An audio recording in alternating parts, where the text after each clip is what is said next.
विष्णवे हिरण्यवर्णाय हिरण्यरूपाय हिरण्यपतये अम्बिकापतये उमापतये पशुपतये नमो नमः।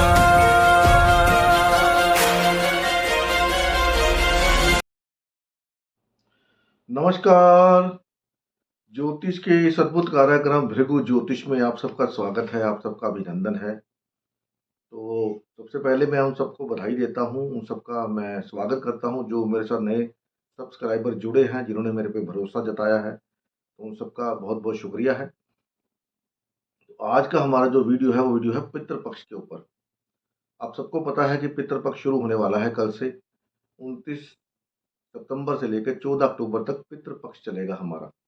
तो पितृपक्ष की महत्वता क्या है, पहले मैं आपको ये बताता हूँ। पितृपक्ष होता है कि आपके जो एंसेस्टर्स जो चले गए हैं उनके लिए हम पूजा अर्चना करते हैं, तर्पण करते हैं, श्राद्ध करते हैं।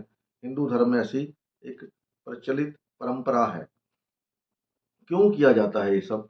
ये सब इसलिए किया जाता है कि ताकि हमको हमारे एंसेस्टर्स पितरों का आशीर्वाद मिले, क्योंकि बिना पितरों के आशीर्वाद के आपका भाग्य आगे नहीं बढ़ सकता, आप जिंदगी में तरक्की नहीं कर सकते। अगर आपके पितर जो हैं आपसे नाराज हैं तो वो पितृ दोष की संभावना आपके चार्ट में बन जाती है। ऐसा कहा जाता है कि दूसरे, पांचवें, नौवें और 12वें घर में अगर राहु हो तो चार्ट के अंदर पितृ दोष बनता है। लेकिन ऐसी और भी बहुत सारी कॉम्बिनेशंस हैं पितृ दोष के, लेकिन राहु के साथ जरा जोड़ा जाता है। तो पितृ दोष की जो हमारे अंदर होती है, ये वो समय है जब आप पितृ दोष का निवारण कर सकते हैं, पितरों को मना सकते हैं, उनका पूजा अर्चना करके, तर्पण करके। बहुत से लोग गया जाते हैं, गया जी जाके तर्पण करते हैं, श्राद्ध करते हैं, हरिद्वार जाते हैं, और जहाँ जिस भी एरिया में आप रहते हैं वहाँ पर कोई ना कोई ऐसा स्थान होगा जहाँ पर। लेकिन हमारे इस वीडियो का ये टॉपिक नहीं है। हमारा मुद्दा है कि पितृपक्ष में होगा क्या। पितृपक्ष में आपके जो पितृ हैं वो किसी ना किसी रूप में आपके पास आएंगे इस दौरान, 15 दिनों के दौरान, और आपसे कुछ ना कुछ मांगेंगे। अब सबसे बड़ी जो दिक्कत है कि हम पहचानेंगे कैसे कि जो हमारे पितृ हैं यही हमारा पितृ है। मांगने वाले तो बहुत आते हैं। तो उसमें मैं आपको बताता हूं, चर कारकों में जो जैमिनी के चर कारक होते हैं उसमें कोई 8 लेता है, कोई 7 चर कारक लेता है। केएन राव साहब 8 लेते हैं, लेकिन बाकी के लोग 7 लेते हैं। 7 क्यों लेते हैं? 8वां चर कारक राहु को लिया जाता है। तो बाकी के लोग राहु को क्यों नहीं मानते? इसलिए क्योंकि राहु के पास फिजिकल बॉडी नहीं है, वो एक छाया ग्रह है, इसलिए उसको नहीं मानते। अब आप अपने चार्ट में कैसे देखेंगे कि हमारा जो पितृकारक ग्रह है वो कौन सा है, कौन सा आदमी आपके पास आ सकता है, कैसी उसकी देखने में लुक्स होंगे, देखने में कैसा होगा, ऐसा भी मैं आपको बताने का प्रयास करूंगा। लेकिन उसको ऑब्जर्व आपको करना पड़ेगा, और आएंगे जरूर, ये श्योर है। 15 दिनों में आते हैं वो। पिछले साल मैंने वीडियो डाला था तो बहुत से लोगों का मैसेज आया था कि हमारे पास ऐसा हुआ। अब जो आपके चार्ट के अंदर प्लैनेट्स की डिग्री है, ग्रहों की जो डिग्रीज हैं, उसमें देखिए जो 5वीं सबसे ज्यादा डिग्री है। टोटल 7 चर ग्रह होते हैं, 7वां जो सबसे जिसकी कम डिग्री होती है वो प्लैनेट होता है दारा कारक। आपकी पत्नी, आपका स्पाउस दिखाता है। जो उसके ऊपर जो डिग्री वाला होता है वो होता है ज्ञाति कारक। वो आपको डिस्प्यूट्स दिखाता है कि आपको कौन सा प्लैनेट किस रिश्तेदारी में आपको दिक्कतें आएंगी। ज्ञाति कारक दुश्मन होता है। उसके ऊपर जो होता है, मान लीजिए आपका कोई ग्रह 5 डिग्री का है, सबसे कम डिग्री का, वो होगा दारा कारक। उसके बाद जो ग्रह आता है वो 6.5 डिग्री का होता है, उसके ऊपर की जो डिग्री होती है, तो वो हो गया आपका ज्ञाति कारक। उसके ऊपर जो डिग्री है 7.5, 8, 9, जो तीसरा ग्रह है नीचे से 22 डिग्री का, या ऊपर से लोएस्ट डिग्री का 5वां ग्रह, वो आपका पितृकारक ग्रह बनेगा। पितृकारक ग्रह, आप उस ग्रह को देखिए वो कौन सा ग्रह है। तो अभी मैं आपको उसकी सिग्निफिकेशन बताने का प्रयास करता हूं कि वो आदमी कैसा हो सकता है या वो शख्स कैसा हो सकता है। अगर आपका सूर्य देव है 5वां सबसे हाईएस्ट डिग्री का, या नीचे से 3rd हाईएस्ट डिग्री का, तो वो आदमी देखने में होगा, दाढ़ी रखी होगी, लंबे लंबे बाल हो सकते हैं। सूर्य है तो चेहरे पे तेज होगा या आंखों में तेज होगा, सूर्य की तरह, राजा की तरह दिखेगा आपको, होगा तो मांगेगा वो आपसे आके। अब ये नहीं वो आपके पितर ही आएंगे, लेकिन क्या है, ग्रहों के ऐसे मेल होते हैं कि जब आप कुछ देते हो, क्योंकि अब हम जब तर्पण करते हैं या श्राद्ध करते हैं तो देते हैं, तो कहते हैं बृहस्पति, जुपिटर, पंडित जी, ब्राह्मण जी को खिलाया जाए, तो वो पितरों को लगता है जा करके, क्योंकि वो पूजा अर्चना कराते हैं उसके पहले आपसे। इसी तरह कोई ना कोई आदमी आपसे मिलने आएगा। सूर्य का मैंने बता दिया। अगर चंद्रमा है तो वो फीमेल हो सकती है, गोल मुख होगा, गोल चेहरा हो सकता है, नर्चरिंग नेचर होगी, मतलब देखने में बड़े प्यार से बात करेगी, बेटा ये दे दो, बेटा वो दे दो, मेरे को ये चाहिए, ठीक है।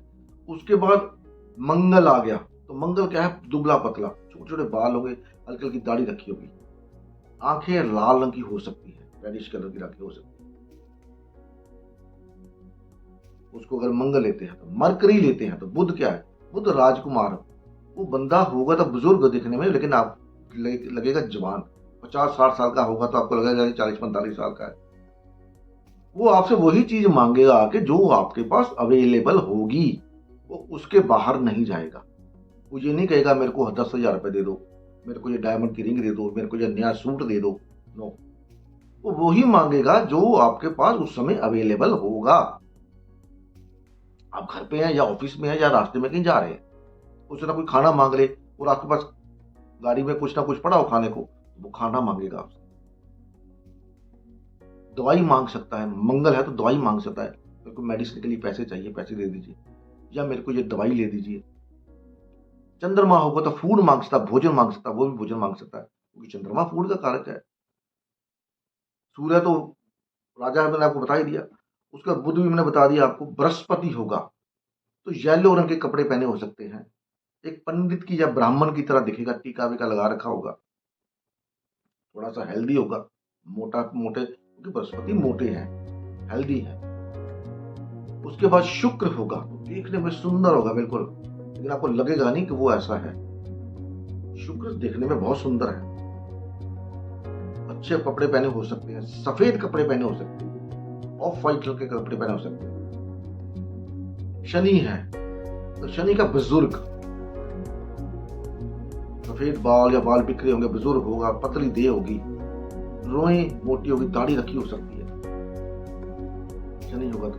अब इसमें अगर राहु को कर, राहु को कहे, राहु नेचुरल पितरी कारक है। अब राहु का हुलिया कैसा होता है, बाल बिखरे हुए, दाढ़ी बड़ी हुई, ठीक है ना, जैसे पता नहीं कितने साल से नहाया नहीं, ऐसा लगेगा आपको। ऐसा लोग बोलते हैं, ऐसा राहु ऐसा है, लेकिन मेरे हिसाब से राहु ऐसा नहीं है। राहु लंबे बाल होंगे, देखने में अच्छा होगा, ठीक होगा, ठीक ठाक होगा आपको, और बड़े प्यार से मांगेगा आपसे, जो भी मांगेगा वही जो आपके पास अवेलेबल है। अभी आप इसको, अगर आप वीडियो देखते हैं, आपकी मर्जी है, आप ऑब्जर्व करिए कि कौन आपसे मांगने आता है, क्या मांगने आता है, कब मांगने आता है, कैसे होता है। मांगेगा जरूर, ये 15 दिनों के अंदर ही आएगा। मान लीजिए आपकी कोई तारीख, जिस तारीख को आपके पितर गए हैं, जैसे जिनको नहीं पता तो वो अमावस को मनाते हैं, जिनको पता है जैसे पंचमी को गए, षष्ठी को गए, आपका कोई फादर मदर, कोई दादा नानी पंचमी षष्ठी को गए हैं, तो उससे पहले ही आपकी मांगेगा, आपसे आके मांगेगा। कोई अगर आपके पहले, जिनका कोई डेट नहीं पता, तो वो अमावस्या से पहले मांगेगा जरूर। हो सकता है जिस दिन श्राद्ध हो उसी दिन मांगे या उससे एक दिन पहले मांगे, क्योंकि वो जब आप उसको दे दोगे तो वो आपको क्या करेगा, ब्लेसिंग देगा, आशीर्वाद। और पितरों के आशीर्वाद के बिना आप जिंदगी में आगे नहीं बढ़ सकते। और देते वक्त घबराइएगा मत कि ये तो ये मांग लिया, वो मांगेगा वही जो आपकी हैसियत के मुताबिक होगा, जो उसकी हैसियत के मुताबिक होगा। वो अपनी हैसियत से या आपकी हैसियत से बाहर नहीं जाएगा, वही मांगेगा जो उसको आप दे सकते हैं। मोस्ट ऑफ द टाइम वो आपके पास चीज अवेलेबल होगी, चाहे वो पैसे हैं, चाहे वो मेडिसिन है, चाहे वो कपड़े हैं, चाहे वो जूते हैं, कुछ भी है। उसमें आप राशि देख लीजिए, कौन से, अगर वो कौन सा ग्रह है, कौन सी राशि में बैठा है, तो वो उस राशि से संबंधित सामान मांग सकता है। मंगल की राशि में तो दवाई मांग सकता है, वीनस की राशि में है तो कपड़े या फूड मांग सकता है। बुध की राशि में है तो कोई किताब मांग सकता है आपसे, कोई माला के लिए पैसे मांग सकता है, ठीक है ना। शनि के है तो जूते मांग सकता है, मेरे को जूते ले दीजिए। बृहस्पति का राशि में है तो वो आपसे क्या मांग सकता है, मेरे को कोई धार्मिक किताब ले दीजिए या पीले वस्त्र ले दीजिए, वो भी मांग सकता है। चंद्रमा की राशि में है तो फिर वो कुछ भी मांग सकता है, लेकिन मांगेगा वही जो आपके साथ उस समय होगा, जिसको आप इजीली दे पाएंगे, ठीक है। तो ये था वीडियो। अब वीडियो आपको कैसा लगता है मेरे को पता नहीं। अगर आपके साथ ऐसा कुछ होता है तो कमेंट करके बताइएगा जरूर प्लीज, ताकि और लोगों को पता लगे। हाँ जी, और शेयर कर सकते हैं इसको तो आपकी बहुत मेहरबानी। बाकी जैसे आपको ठीक लगे। तो मिलते हैं अगली वीडियो में, तब तक के लिए नमस्कार है। भगवान आप सबका भला करे। ओम नमः शिवाय। जय माता दी। हरि ओम।